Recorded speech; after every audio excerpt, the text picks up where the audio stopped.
So, last class what we did was hopefully very basic. That whenever a Jew does something, you have to relate to it on two levels. I'll just sum it up again. That there's always the animal soul and the divine soul combined. So they have two different motivations involved in practically every act. And one motivation is the animal souls, which is what we call self-interest. And self-interest is what the world calls the ego, right? On the other hand, because you're dealing with a Jew, and banim atem la'Hashem Elokechem, and you're children of Hashem. And what does it mean to be a child of Hashem? It means you also have Hashem's intellect, as it were, not just his faculties. And the most important part of the intellect is, as he explains a few times in the Tanya, is the wisdom. Why wisdom? Because wisdom is the power of nullification. And because every Jew has a faculty of wisdom, of nullification, Hashem's wisdom, not just human wisdom, but Hashem's wisdom, so we also have the power to do things for Hashem's sake, not just because we have interest in it. And that's what we call the divine soul. Okay? So they're always, or almost always, working together on the same act, in the same act. They're both motivations. So on the one hand, I'm doing it because I have self-interest. I have some interest in this. On the other hand, I'm also doing it l'shem shamayim. I'm also doing it for Hashem's sake. So when we taught rectifying the ego, we separated them into two. We taught a long time, what do you get from the self-interest? What are you supposed to get from it? Lowliness, right? That's what it's supposed to give you. When you admit to yourself that you did it because there was self-interest involved, so you get lowliness. Lowliness says that I don't have a right to feel prideful or above somebody else, because I also have my lower side. But you can't take away from the fact that a Jew always also does it, l'shem shamayim. In fact, Ishbitz, and even in Chabad, the Rebbe talked about this a number of times in his way. In the future, that is all that will remain. When Hashem eradicates the Yetzer Hara, eradicates the negative side, or the negative motivation that I did it for my self-interest, so what will remain from everything that we did? Only the l'shem shamayim in it. Of course, you can wait today and decide how much of what I'm doing is motivated by my self-interest, how much is motivated by l'shem shamayim. But in the end, there's always a kernel of l'shem shamayim in everything that a Jew does. So that's why it's an eternal act. Because l'shem shamayim will always stand. It doesn't go away. Even when a person passes away. So what does it mean? That self-interest passed away. But the l'shem shamayim is still here. It didn't go anywhere. It's still here exactly like it was before. So that's why it says, tzadikim b'mitotam kruim chayim. That a tzaddik in his death, he's still called alive. Why? Because his life wasn't his self-interest. A tzaddik might not even have self-interest.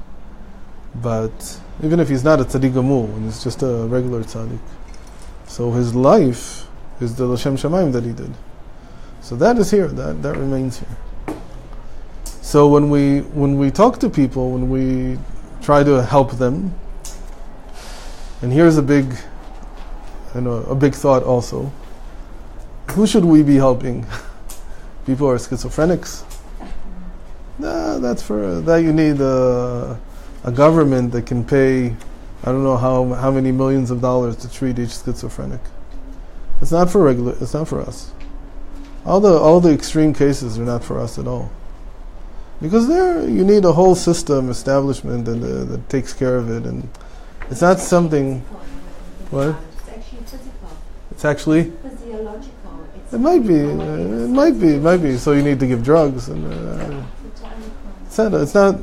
All the extreme things are not for Torah Nefesh. But 99% of the people are suffering from their yeshut, from their ego. So you can help them. It's 99% of the people. Bring a point of this is something that I've explored a lot, but the conclusion I came to, which I'm happy to be challenged with, is that when people have a particular condition, a psychiatric condition, now they're not always in that phase, they have their episodes. I have observed and I do believe that in between episodes, Torah Nefesh definitely help them. Oh, absolutely. So Maybe, I don't know. Perhaps. I think there is a place for it in between episodes, but not when they're... But the pshat is that what we have to offer is how to deal with the regular situations. Healthy problems. They're very real problems, because it could be the difference between somebody who's working at 50% capacity, it could be working at 100% capacity, or 90% capacity. But when you take somebody who's suffering from something that's already a psychosis, or something like that, I'm not trained for it. I don't know how to really deal with it. And even if I did, like we've talked about many times, you need so much support behind you. Like, I'm talking about even just technical and monetary support to be able to handle something like that. That it's not for us. No, but as I said, I think there is a place for it. No, definitely not in when they're not well, but in between, where other people function normal lives in between episodes. I think there's definitely a place for that. So in any case, to come to that place where a person can acknowledge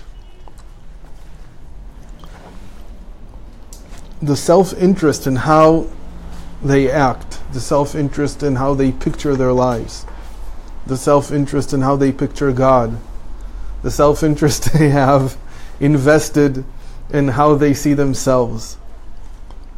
When you can come to acknowledge that, it almost automatically falls away. And it's a relief. It's a state of relief. Mamish, the person goes from being so locked into this self-image, this self-image that's fueled by self-interest, and they suddenly just laugh. And you mamish see it, how the lowliness is a recognition that I've built a world based on my self-interest.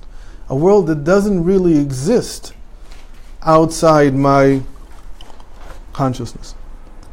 It doesn't match anything in reality. And even if it does match, even if it is a possible interpretation of what there are so many other possible interpretations. And normally, none of these, these self-consciously created, these self-interest created consciousness pictures of reality fit the simple fact that Hashem is only good. That they never fit with. So even if you challenge it just by that, it should fall away. Yeah. What about for all of us where it's left, that's the part, the 0.999% that's not lowly, that all gets us all, that when it creeps back in and makes us do things we don't even think about, the unconscious that still wants to be the king of the hill. Why is that? What do we do? What do you do about that? Who fixes that, and how does that get fixed? No, you fix it. Doesn't. You don't fix it. You just become aware of it. You just keep being aware of it, and eventually it's a process. Dissipates. Because you see how ludicrous it is. No, there's an unconscious part, the Yetzer Hara, that's really... there's a part, what we call the concealed evil, that only Hashem can take away, which is, but again, it's not your work. It's not... Oh, yeah? Uh-huh.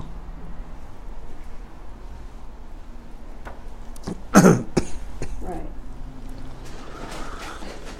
It seems like the first step would be the person has to realize that self-interest is not a good thing. And then it seems like a madrigas, and you can think I'm so smart that I'm looking after. It's amazing that everybody already knows that. The people are so careful to say, I humbly accept this honor that you're giving me. And, everybody knows that their self-interest is a terrible thing. I don't think it's so terrible, by the way. I think it's necessary. Why? Because without my self-interest, I would have no lowliness. I would have no. Where would my humility come from? My real humility is that when I tell you I humbly accept this award, I'm not very humble. That's where my real humility is from. How could it be that I act as if I'm lowly when I'm not really? That's the real lowliness.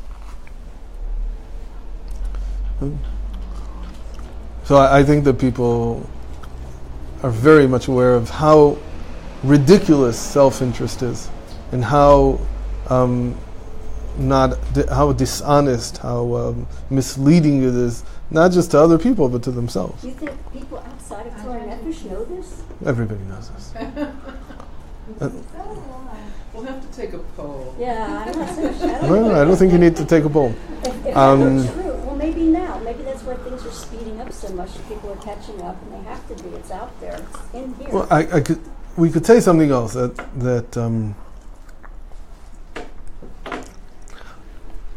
you can't say that a Jew who knows anything hasn't heard of the concept called lishma.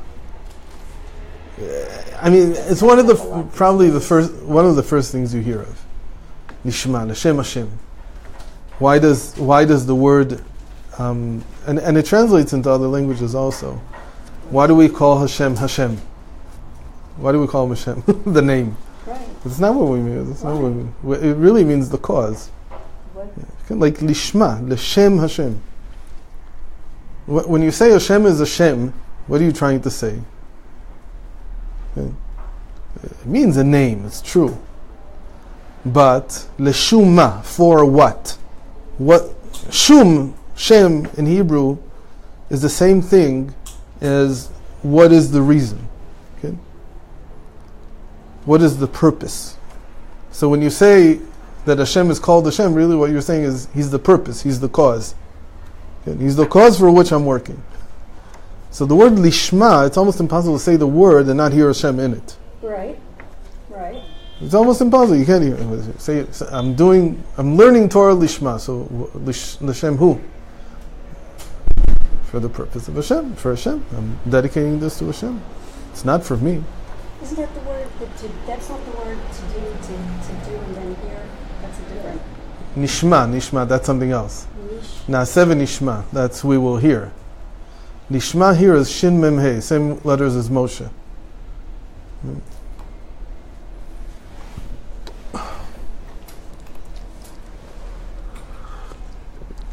Okay. So, what we'll do today is we'll build on this a little and look at two types of love that stem from these two types. There is love that has self-interest in it. You can't run away from it. If there was no self-interest, a lot of love wouldn't exist in the world. But we'll see how it is rectified. And also, there's love that has no interest in it. It's for its own sake. So how do we say this in relation to love? Everybody knows, I think. This is me or somebody else is. Maybe I can.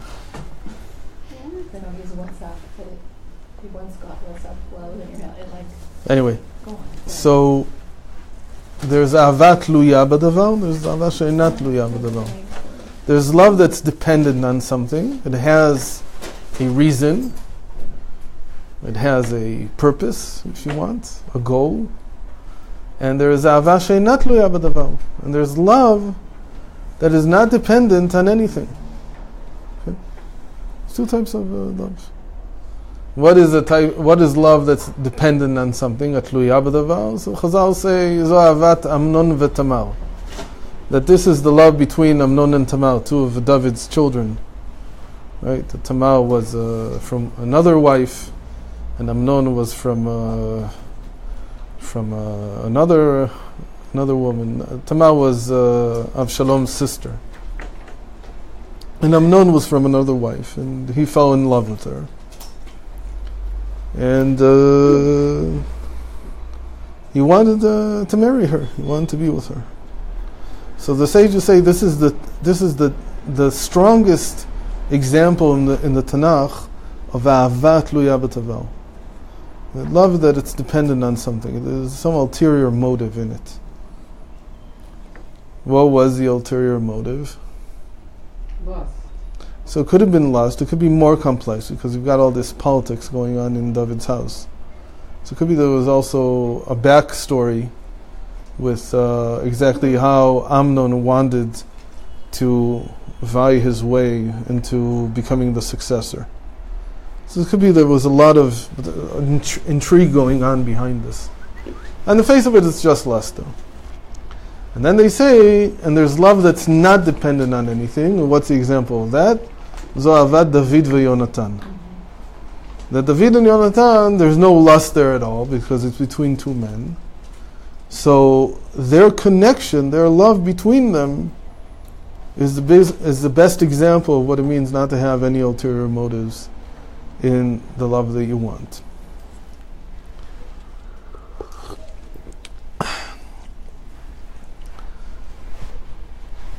So let's see what lies at the root of this. We talked about this 2 weeks ago. That in education, when you want to be able to bring out the powers that are hidden in potential inside the student, you have to love them. That depending on the degree of love that you have, that's how much you can bring out the potential. If you're only talking about transferring knowledge doesn't require love in particular. Just you have to be on good terms, and maybe you have to be entertaining, whatever it is.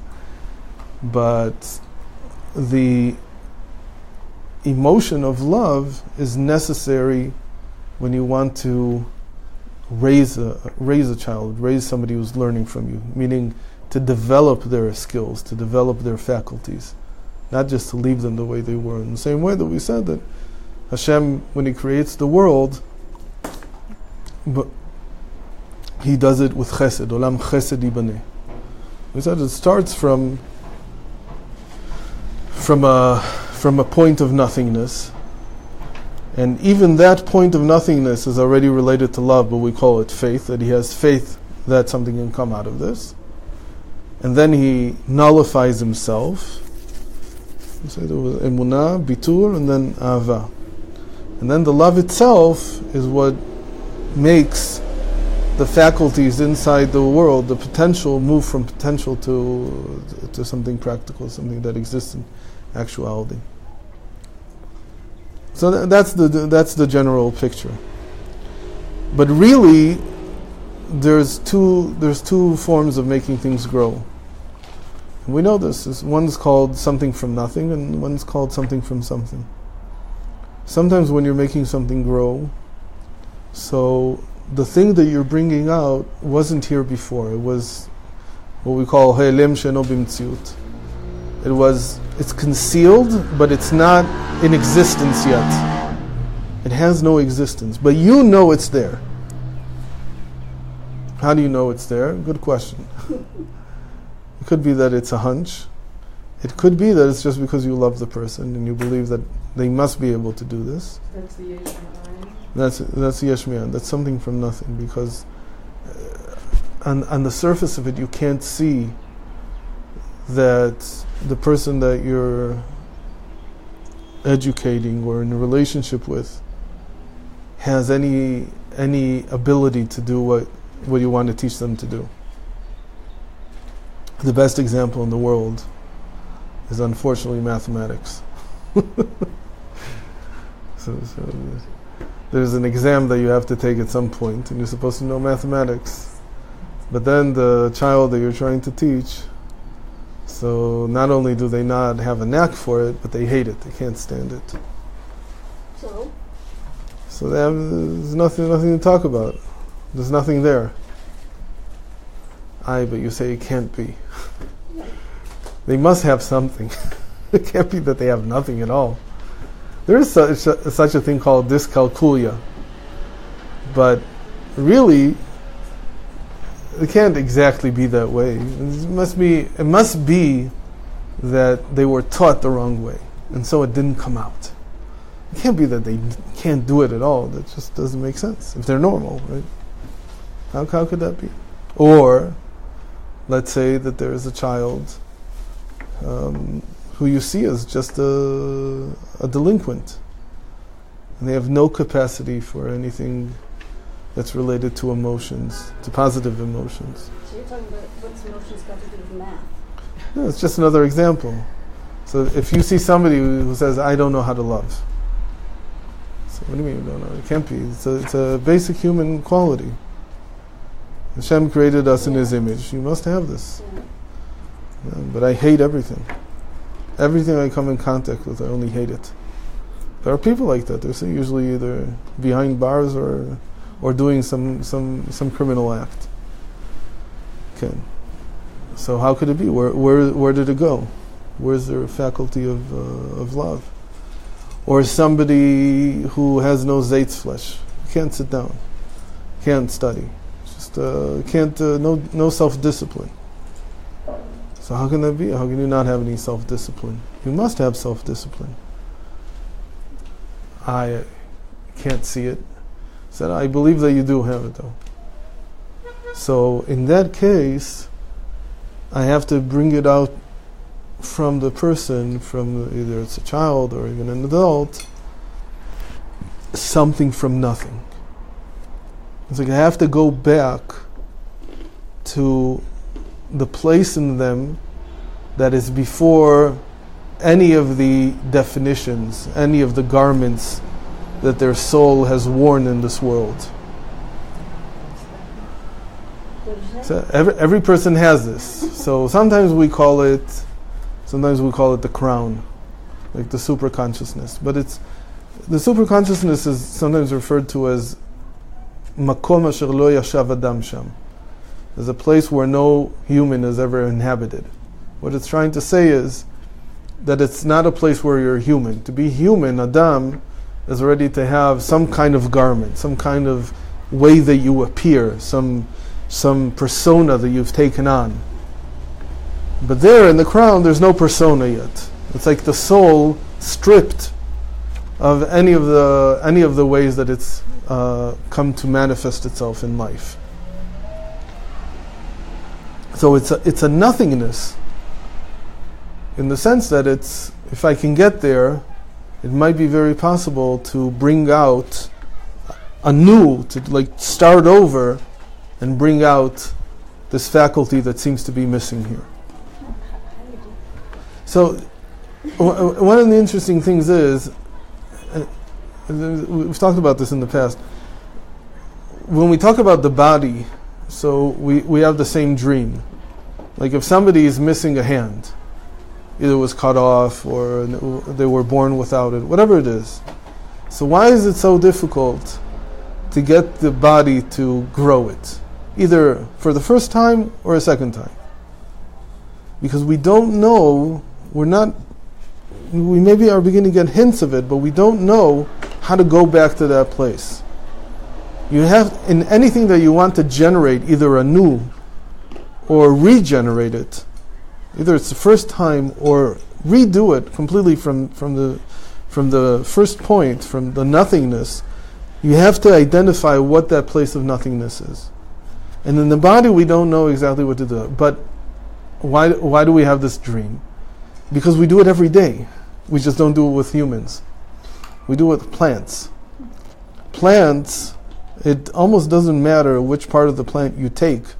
You can regrow the entire plant. There's a name for it. And this is something that's been known since human beings have planted anything.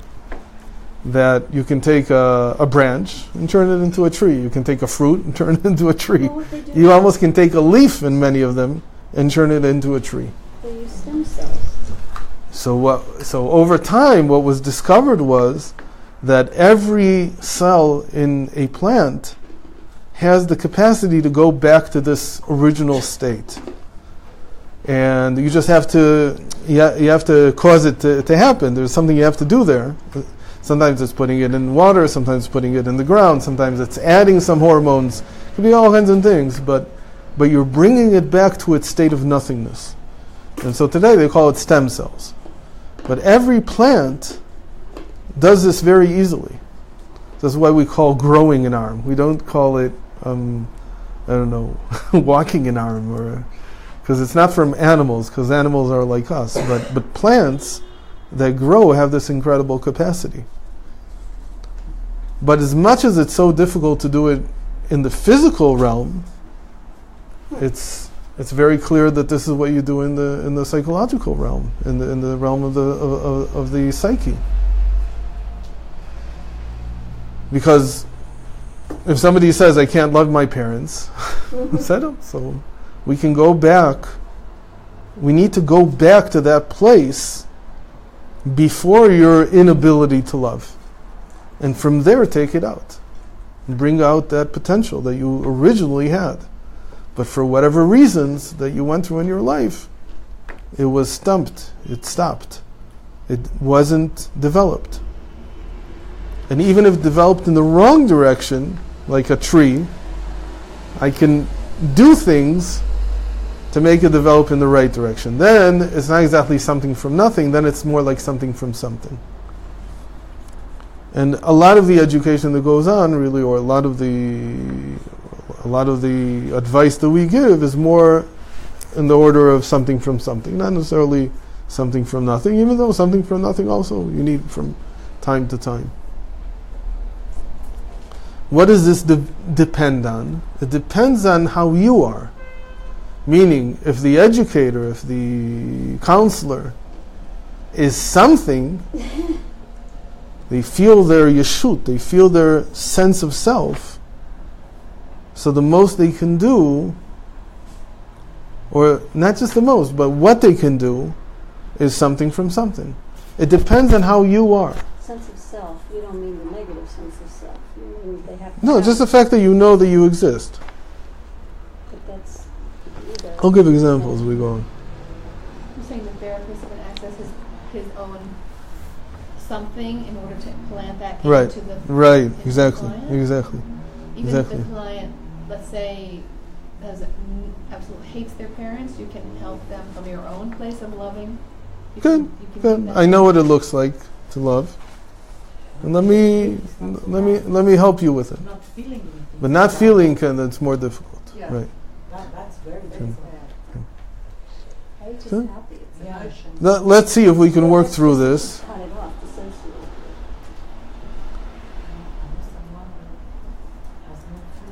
But again, the question is what do I mean by how I see myself? It's what is the source of my love for this person? Is my love for them ahavat tluya badavar? Is it love that's dependent on something? It has some motive. It has some motivation behind it. Or does it have no motivation behind it? Talking about between the counselor and the client. Right. What's the relationship? And also with the student. Same thing in school. If you get a child who says and feels and acts like they have no ability to do math, and you want them to, so their ability to do it is dependent on how you feel towards them. It's not one of the things that it says in textbooks, right? If you want to get your students to get A's on this chapter, Tell them to be the teacher's pet. You have to love them. what? You have to love them. You have to love them. There's a student who really can't get any of it. You have to love them from a place of self-nullification. That I have no motive here. Usually, and this is easy to see.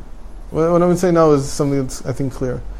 If the teacher is teaching, and by the way, people pick up on it so strongly. Every single student picks up on it. You don't even have to say a word. If the teacher's goal is to have the the highest scores, in some standardized test. So there's very little that they can do to help their students. Because kids pick up on it. They're like, you're not doing this for me. You're doing it because you want to get this award that you have the... college professors. Yeah, the college professors. There's a story that I just heard, which goes back to the same idea. Some woman was in a group that I'm in on Facebook, which is like Israeli Haredim. So they bring out all the dirty laundry, but it's in a closed group, so it's not so terrible. So they tell all these interesting stories where you see it's more like to learn about our character, like how do we act. So she was telling me a story that she was learning in some school, which was a very good school, and then they were going to spend a Shabbos in some community. All the girls together were going to go to some community, and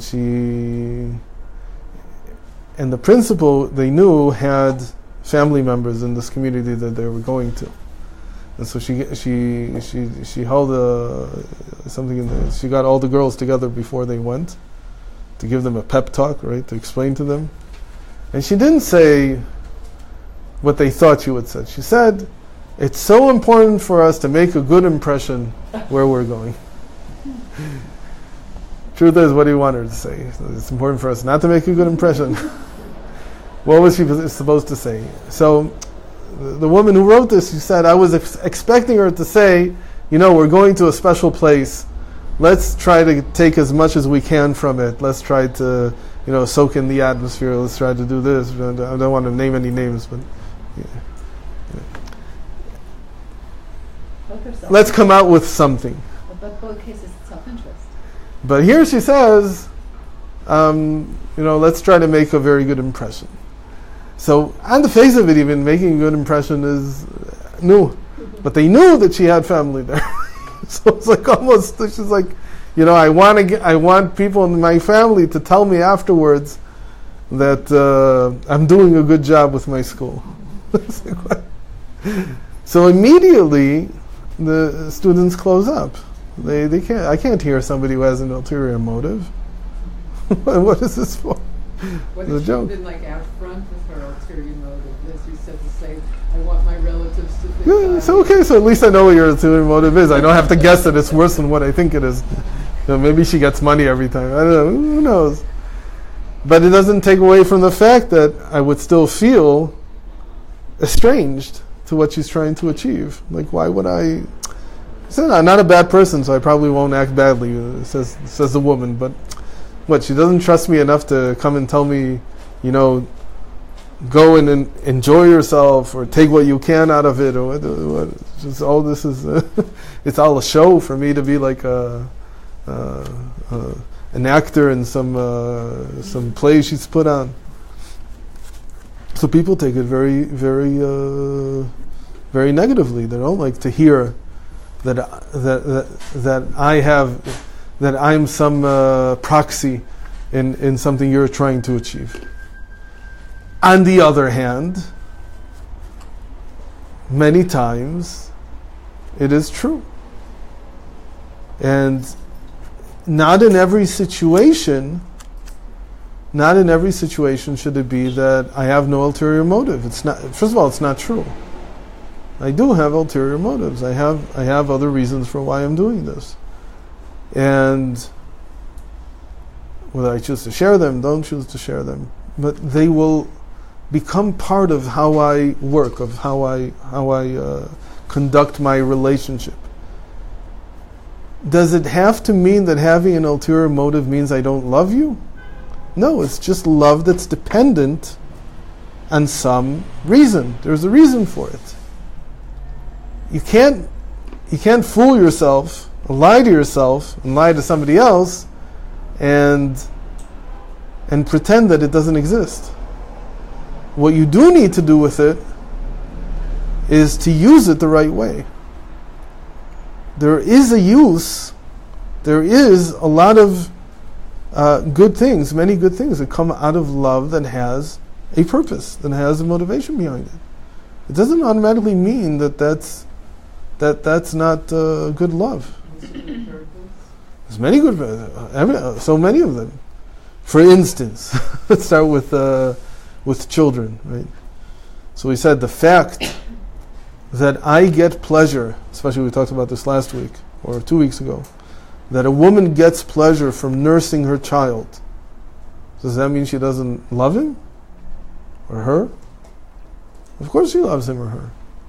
The fact that she has another purpose here, which is that either it hurts me or I get pleasure from it if I don't nurse or if I do nurse, that doesn't take away from the fact that the child is growing thanks to this motive. Is it the only reason? No, but it's one of the reasons there. And to put it another way, when she's really, really, really tired and she just wants to sleep, and still the body says you have to nurse now, so it acts to make the child grow. And it's maybe something that she wouldn't do otherwise. Let me just close this.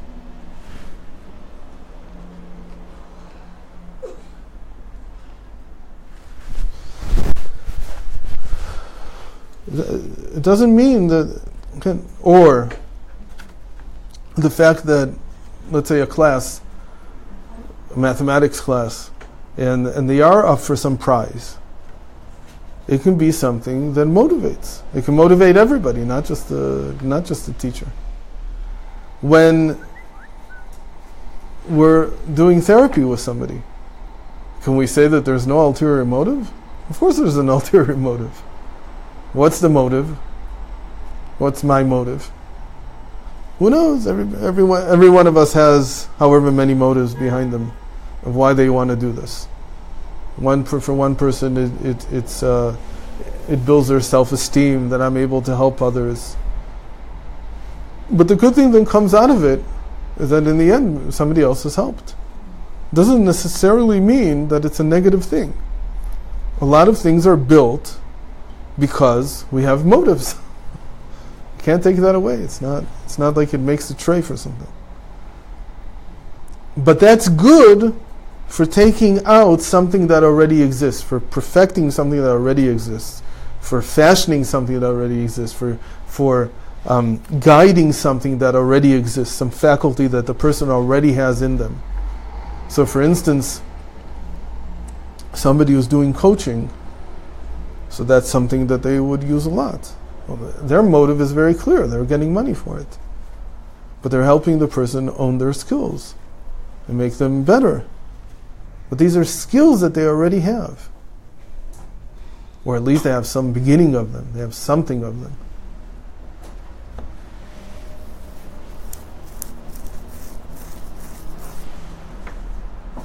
But what happens when the person doesn't have this at all?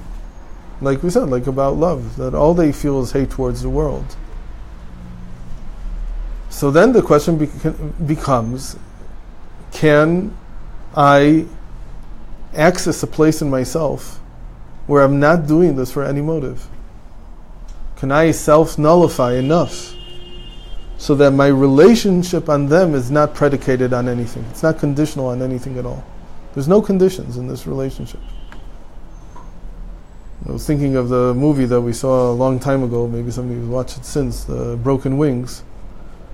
That no, I told you about it. But so 7 years of therapy to take care of schizophrenia every single day for 7 years. It's true that the doctor there was being paid. Okay. He gets a salary from it. But like they asked him, and we talked about it, what kept you going for the first 2 years when she didn't even say a word? So he said because she came on time every time. I thought about it a little. No, and so what? So she came on time every time. You're telling me that held you for 2 years? I don't think it held you for 2 years. There must have been something more. What's the something more? And this was his ability to sit there quietly and not say anything, waiting for her to say something. He sat in self-nullification for 2 years. at least for an hour a day. And you didn't say anything. I mean, it's very nice to say, okay, I'll sit here for a day, 2 days, 3 days, a week, a month, and have no impact on somebody that I'm working with. Not just have no impact because my words are not being heard, but because I can't say anything. There's nothing to be said because he knows that if he says something, it'll just draw her, it'll push her away. So to be able to sit there for an hour every single day for 6 days a week, every single week for 2 years, that's got to come from a place of self-nullification, where I make no assumptions either about myself, about this patient, this schizophrenic patient. No assumptions at all. And I'm going back to a place that's really a place of nothingness. It's a nothingness about myself, first of all. Because if you would ask me, can you sit in a room for 2 years, every single day, for an hour, and say nothing and just stare at the wall? Right now, I'd probably tell you, no, I can't do that. And if I can, it means that I've canceled a lot of how I see myself. I've gone to that space that we call it lo adamu, that it's not human. It's not the human that I know. It's not the persona that I know about myself. And that's a place of love. That's the love that comes out of that is love that has no predicates either. It's not conditional on anything. And it's the type of love that Hashem created, that Hashem used in order to create the world. That I have no prior conditions to why I'm doing this. That's why he wanted companionship. He wanted companionship.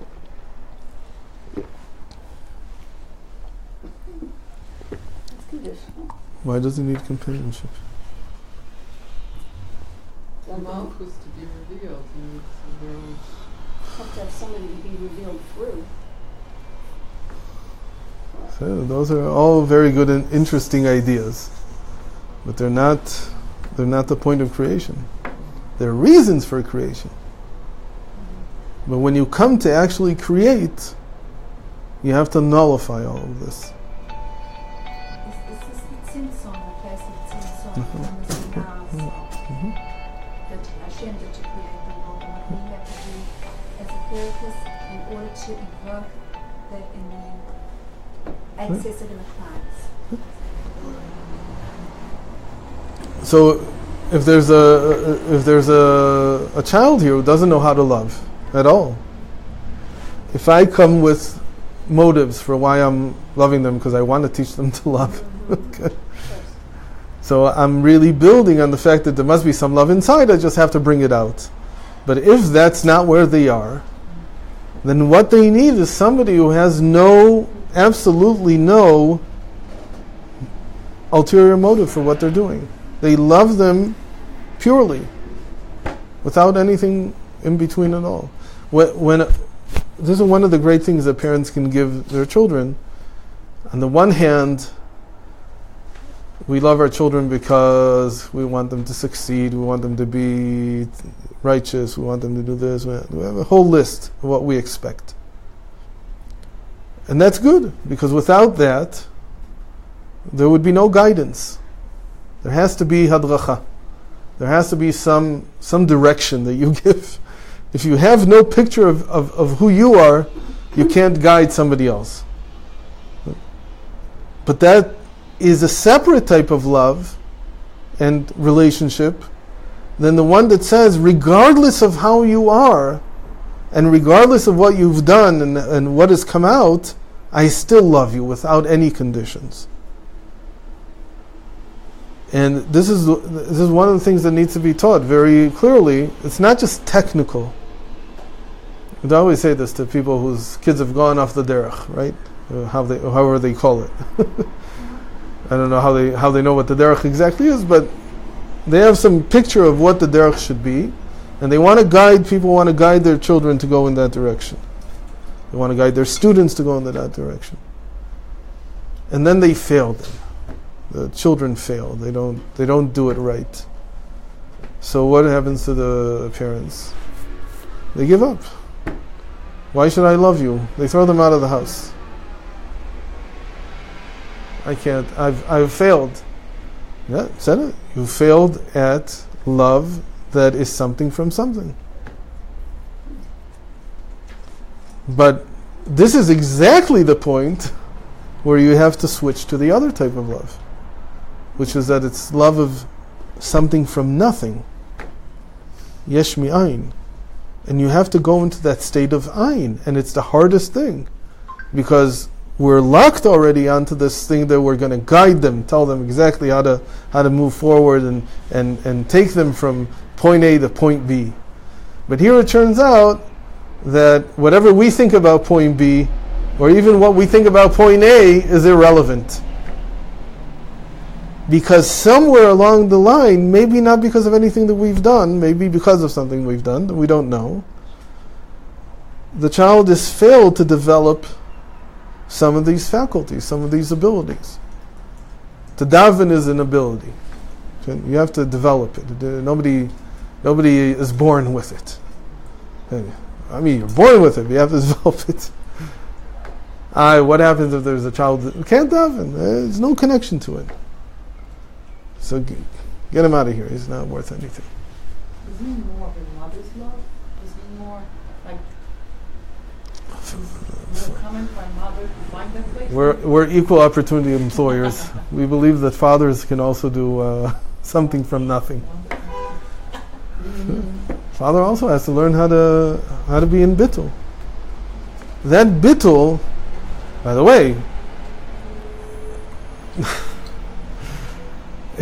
it used to be in previous generations. I hope this is not done anymore. But if a child would leave Yiddishkeit, so they would sit shiva on him. Well, you've heard of this. You need to sit shiva, but not on the child.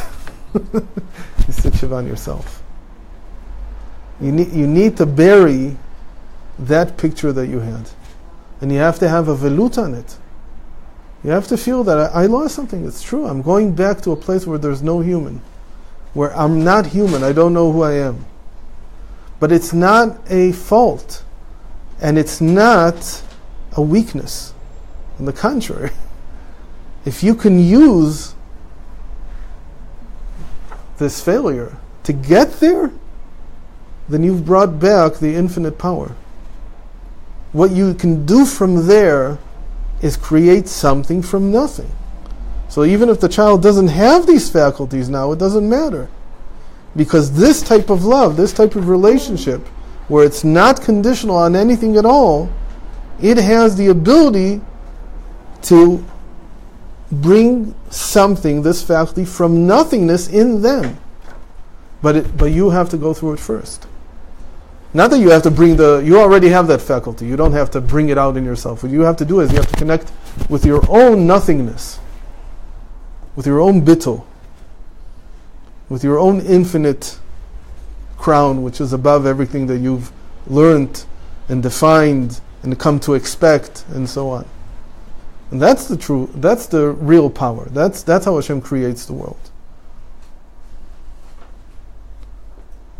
A lot of times the tzaddik will ask, so what? Azma.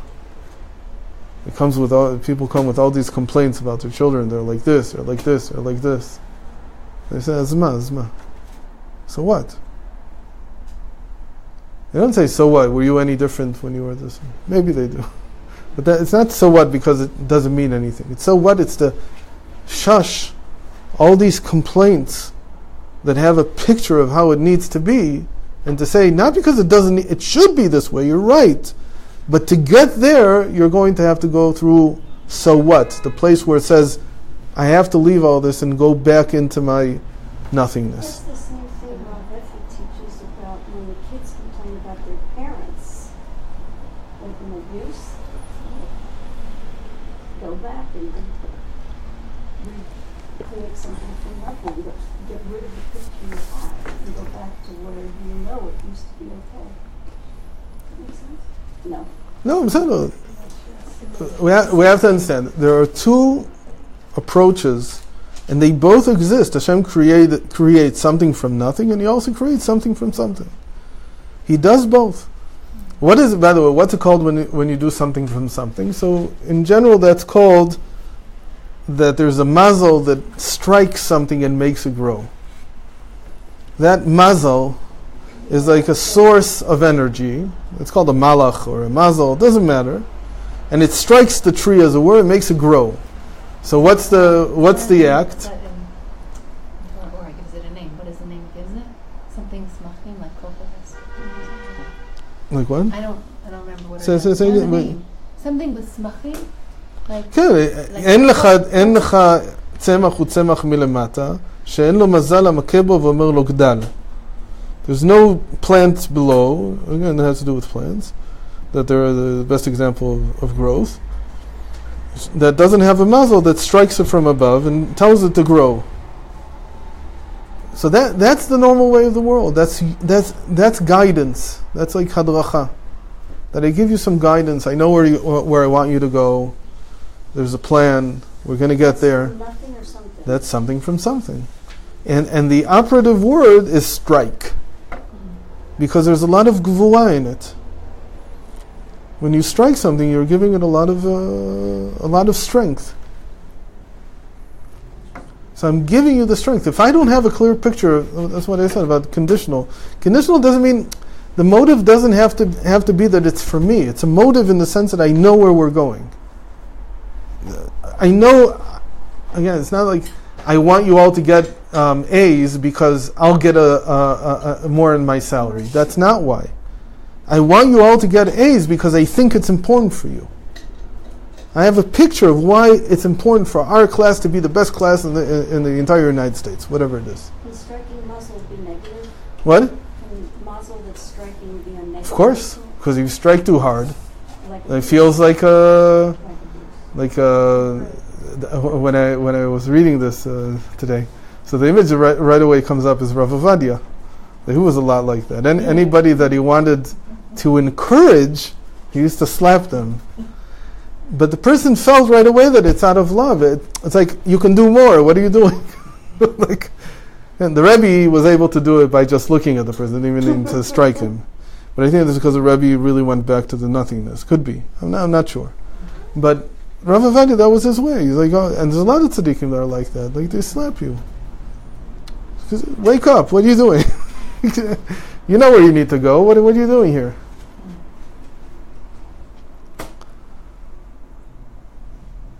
So that's the mazel that strikes. But the Baal Shem Tov taught that don't read it Ein Mazal Yisrael, but read it Ein Mazal Yisrael. There's another type of mazel which is nothingness. Nothingness is a mazel. It doesn't strike, but it causes something new to grow. It's also a mazel. Mazel means a source of affluence, a source of shefa. To be ein is to have a source that can make an impression, that can change things. But you have to reach it first. And so the love that comes from the place of ein is the real mazal of Yisrael. It's really what makes us grow. So one of the most interesting things is the thing that runs wherever you look, you'll see this sugya. The goyim have to have a picture of who Hashem and what Hashem is.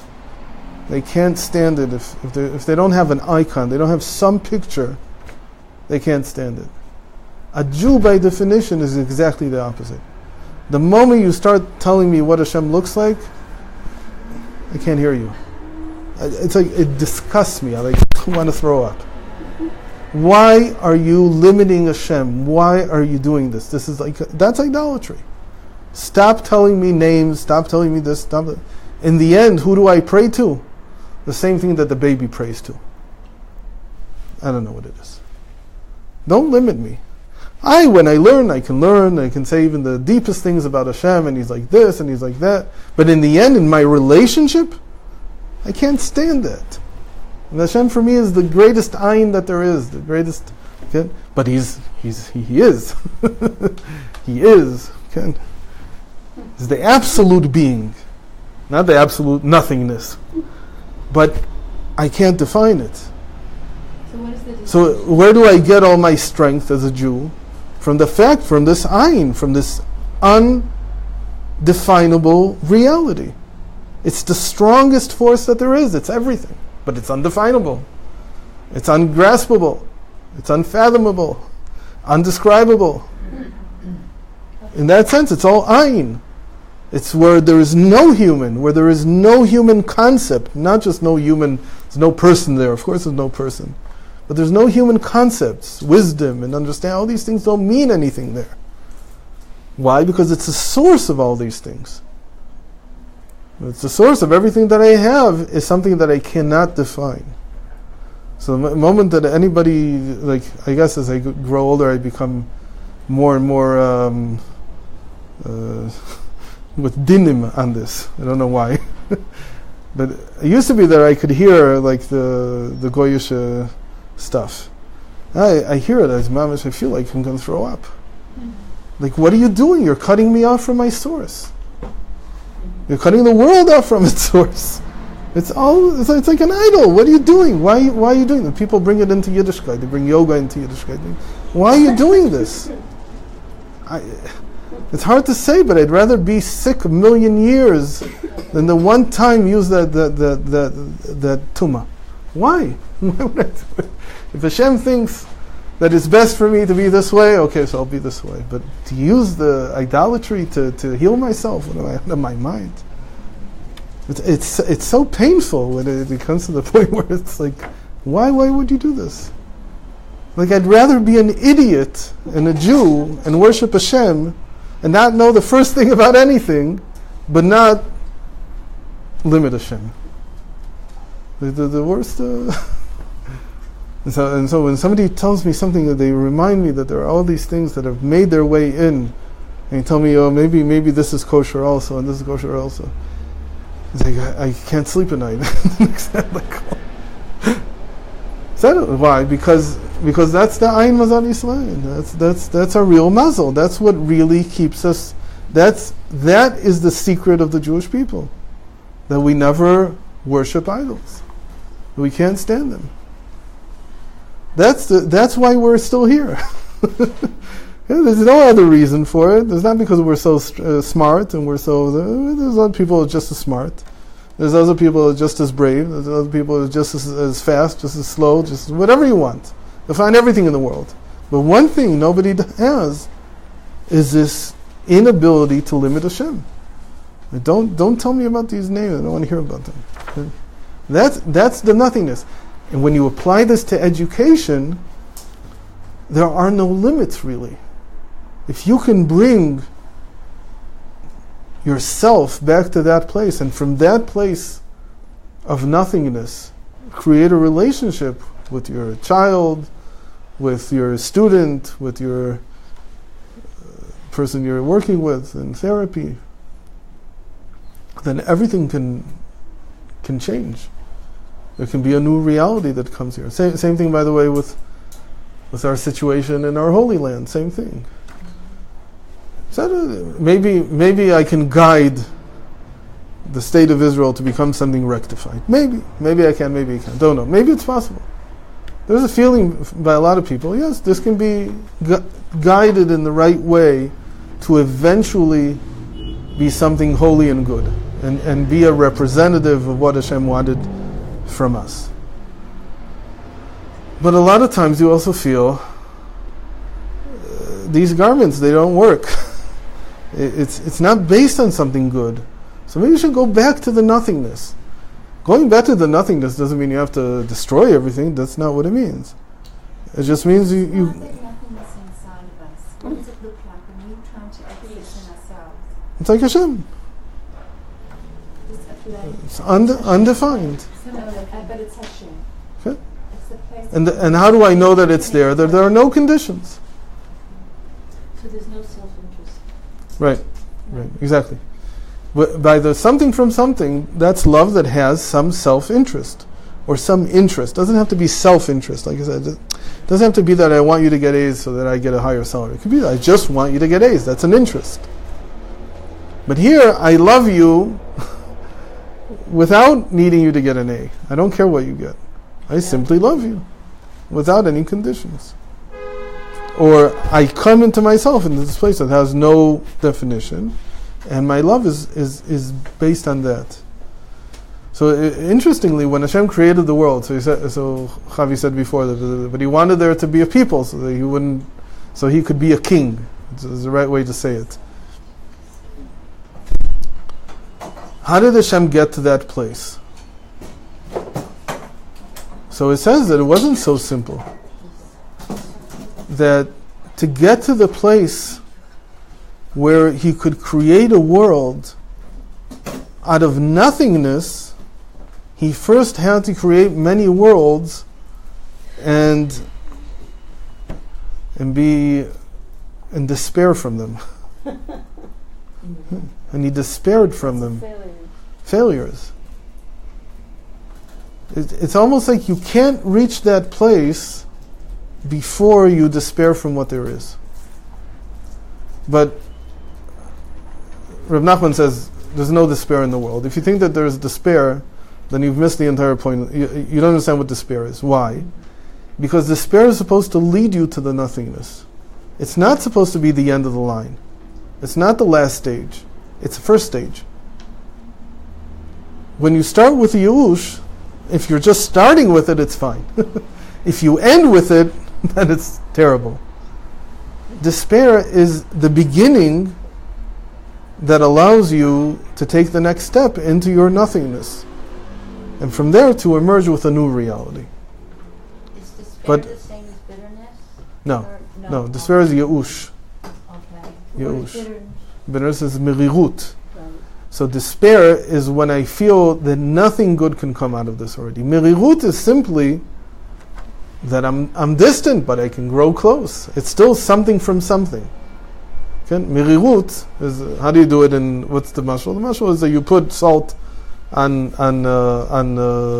flesh, and it takes out the blood. It draws the blood out.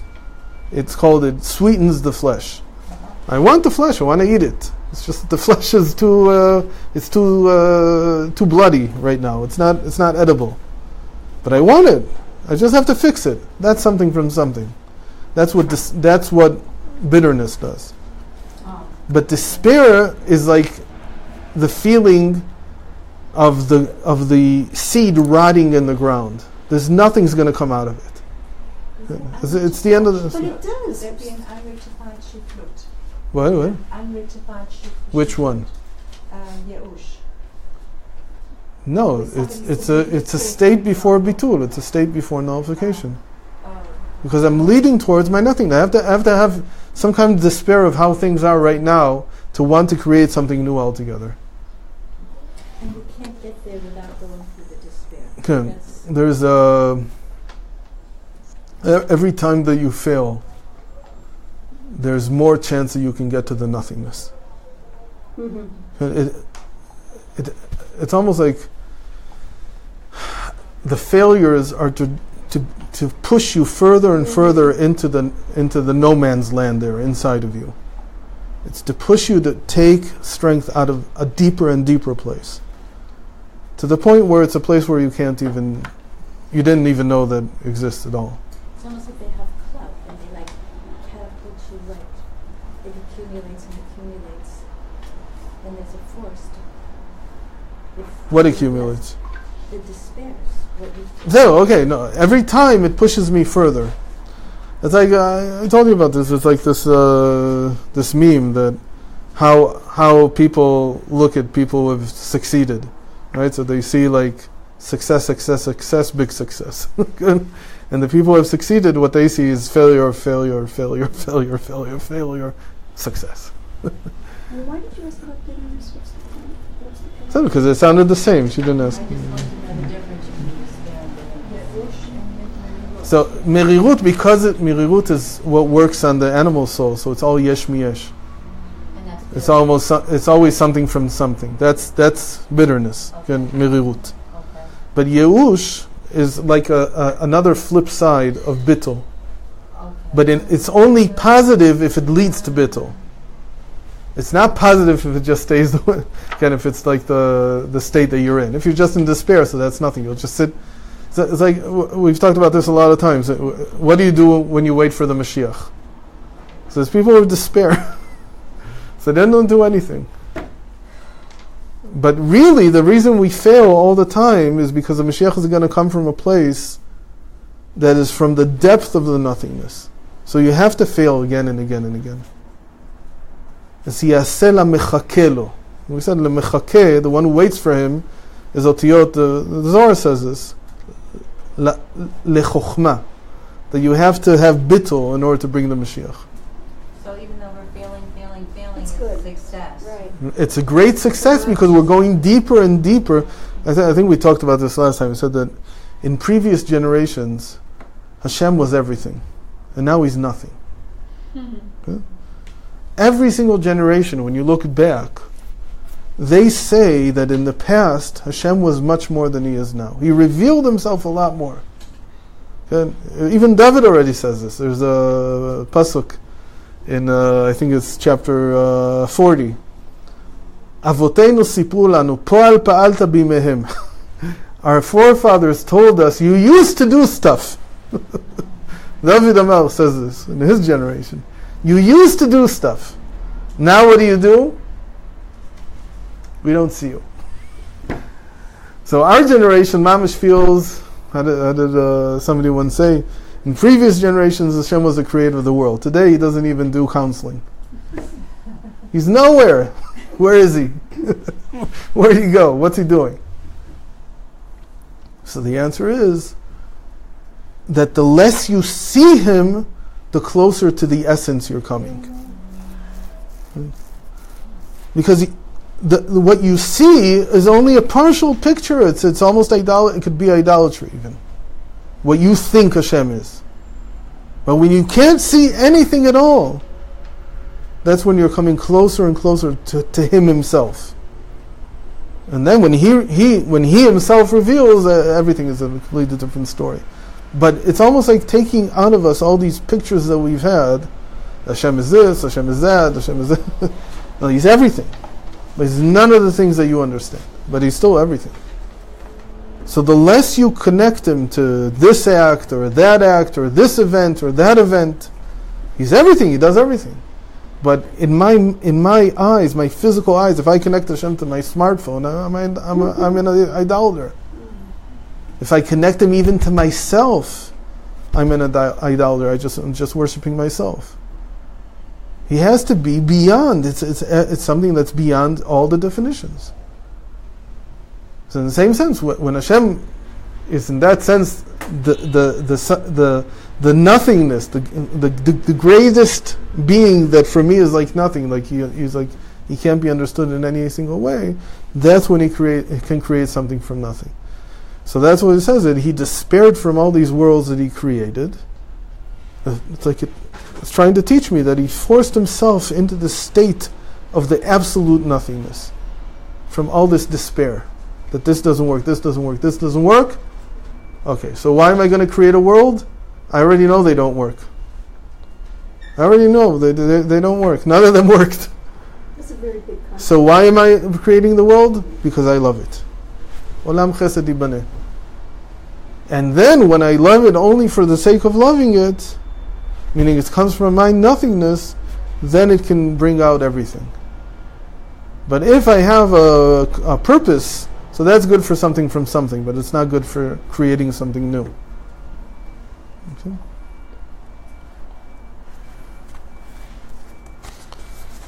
So I think I wanted to read a little paragraph here from how he wrote it. Let's see if I can find it in a second.